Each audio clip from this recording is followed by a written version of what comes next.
तो दीदी क्या करती है, जवाब नहीं देती है, मुझको गाली देती है। তাদের আমি পরিষ্কার বলি, শুনে রাখুন, আমিও হিন্দু ঘরের মেয়ে। कैसे आंख खोली जा रही है, कैसे बंद की जा रही है, ये आंखों का खेल। বিশ্বের বৃহত্তম গণতান্ত্রিক দেশ ভারতে চলছে লোকসভা নির্বাচন। 19 এপ্রিল শুরু হয় ভোট গ্রহণ। পাশাপাশি সিকিম, ওড়িশা, অরুণাচল, অন্ধ্রপ্রদেশ এই 4 রাজ্যে লোকসভার সঙ্গে দুই ধরনের নির্বাচন কেন? লোকসভা ও বিধানসভা নির্বাচনটাই বাকি।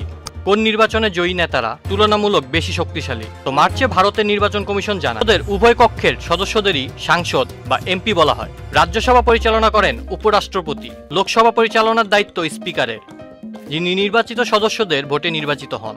লোকসভার সংখ্যাগরিষ্ঠ দল বা জোট সরকার গঠন করে, এর নেতা হন প্রধানমন্ত্রী। এই সরকারই কেন্দ্রীয় সরকার। প্রতিটি অঙ্গরাজ্যে একটি করে নির্বাচিত সরকার থাকে, যা রাজ্য সরকার নামে পরিচিত। প্রতিটি রাজ্যে বিধানসভা থাকে, সেখানে রাষ্ট্রপতির প্রতিনিধি থাকেন, যাকে রাজ্যপাল বলা হয়। রাজ্য সরকার গঠিত হয় জনগণের ভোটের মাধ্যমে নির্বাচিত বিধানসভার সদস্যদের নিয়ে। বিধানসভার সদস্যদের বিধায়ক বলা হয়। এই সরকারের প্রধান হলেন মুখ্যমন্ত্রী।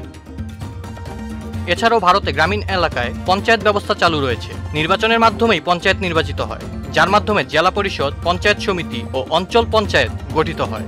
শহরাঞ্চলে পৌরসভা নির্বাচন হয়, যা পৌর নির্বাচন নামে পরিচিত। রাষ্ট্রপতি নির্বাচন ছাড়া সকল নির্বাচনের প্রতিনিধিদের জনগণ ভোট দিয়ে নির্বাচিত করে। রাষ্ট্রপতি নির্বাচিত হন সাংসদ ও বিধায়কদের ভোটের মাধ্যমে।